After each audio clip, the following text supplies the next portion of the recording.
안녕하십니까 명탐 구독자 여러분, 이중환 이사입니다. 오랜만에 카메라를 켰습니다. 제가 환자분들한테 보통 많이 권하는 커피가 있어요. 이중환 이사가 맨날 커피 먹지 말라고 하는데 커피를 권한다고? 예, 방탄커피라고 하는 게 있습니다. 보통 이제 간헐적 단식이라든가 간헐적 단식 뭔지는 아시죠? 16시간에서 18시간 정도의 단식을 가져가고 그 다음에 나머지 기간 동안에 이제 식사를 하는 거예요. 그러면 그 단식하는 기간 동안에 몸 자체에서 세포나 이런 부분들이 자가포식이라는 기능을 통해 가지고 안 좋은 염증 물질이나 이런 것도 없애고 이런 청소할 수 있는 시간을 주는 거거든요. 그렇게 사실 조금씩 계속 먹는다라고 하는 게 사실 굉장히 안 좋은 거라고 보시면 됩니다.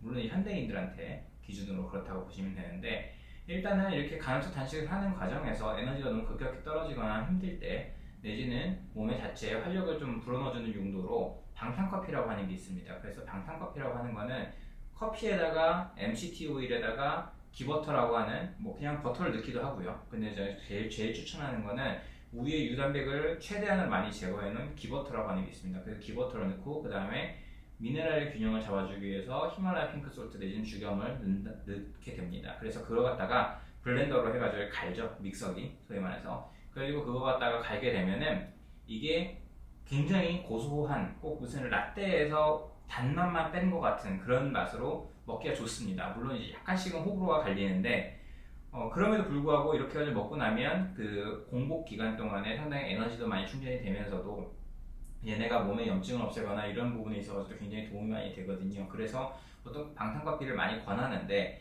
문제는 이 방탄커피라고 하는 게 만들어서 바로 믹서로 갈아가지고 먹었을 때는 굉장히 좋아요. 근데 문제는 뭐냐면은 만들어서 저 같은 경우에 병원 출근을 하겠죠? 그래서 출근을 한 번 더 먹으려고 그러면 기름하고 물하고 어때요? 시간이 그냥 분리가 되겠죠? 분리가 되고 또 어때요?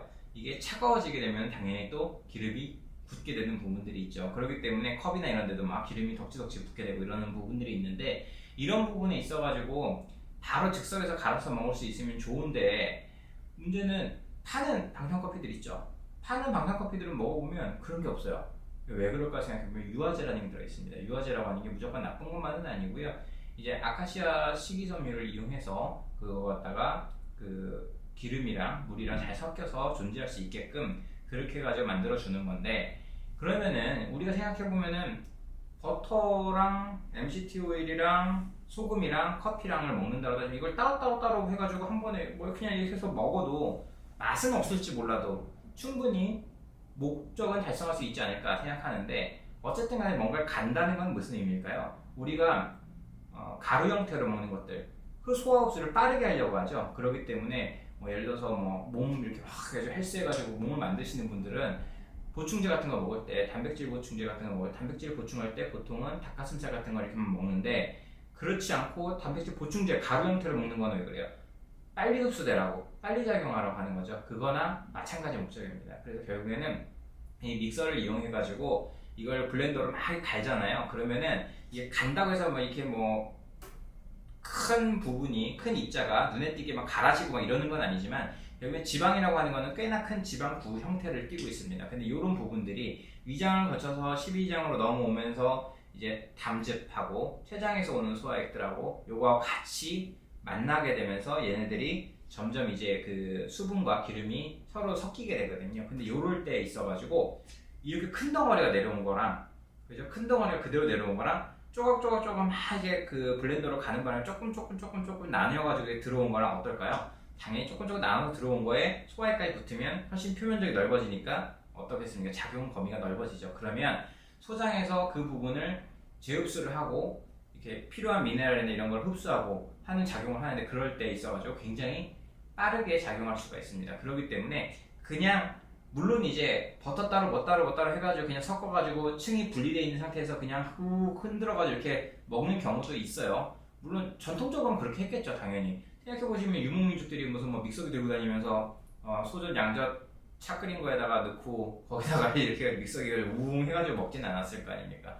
하지만 그럼에도 불구하고 우리는 도구가 있고 그 도구로서 효율을 더 좋게 만들 수 있는 방법을 알고 있으니, 기왕이면 요새는 왜 컵도 보면은 이렇게 건전지 넣고 모터 돌리는 게 있더라고요. 그러면 그 안에서 이렇게 믹서만큼 세면은 이게 튀니까 그만큼은 아니지만 얘가 돌면서 섞는 역할을 해주는 그 쉐이커 뭐 이런 컵 뭐 이런 종류가 있는 것 같더라고요. 그래서 그런 종류를 해가지고 활용하시는 것도 하나의 방법이고, 아니면은 차가 됐든 커피가 됐든 아주 뜨거울 때 기름을 넣게 되면은 기름이 금방 녹잖아요. 그럼 그 상태에서 저어서 바로 먹어주는 형태로 했을 때도 어느 정도는 도움을 받을 수 있을 겁니다. 그렇기 때문에 여러분 뭐든지 간에 생활 속에서 이런 사소한 것에서 다 과학이 있는 것 같습니다. 그렇기 때문에 여러분 방탄커피를 드실 때, 물론 이제 저는 솔직히 방탄커피보다 방탄차를 더 추천을 하는 편이긴 합니다만, 그럼에도 불구하고 사람들이 커피 사랑도 좋고 저 또한 커피 한 잔의 고소함, 커피의 향 굉장히 좋아합니다. 그래서 아침에 모카포트에다가 커피를 딱 우려서 방탄커피를 만들어 먹는 재미가 꽤 좋아서 와이프랑 저랑 한 잔씩 이렇게 아침에 이렇게 하게 되는데, 그럴 때 기왕이면 제대로 블렌더로 갈아서 입자를 곱게 해서 흡수가 잘 되게끔, 대사가 잘 되게끔 해주게 되면 그게 우리 건강에 훨씬 더 도움이 되는 부분이니까요. 아, 이런 것도 이런 원리로 그러는 거구나 라는 거를 알고 하신다고 하면 굉장히 좋지 않을까 싶습니다. 구독, 좋아요, 알림 설정 부탁드립니다.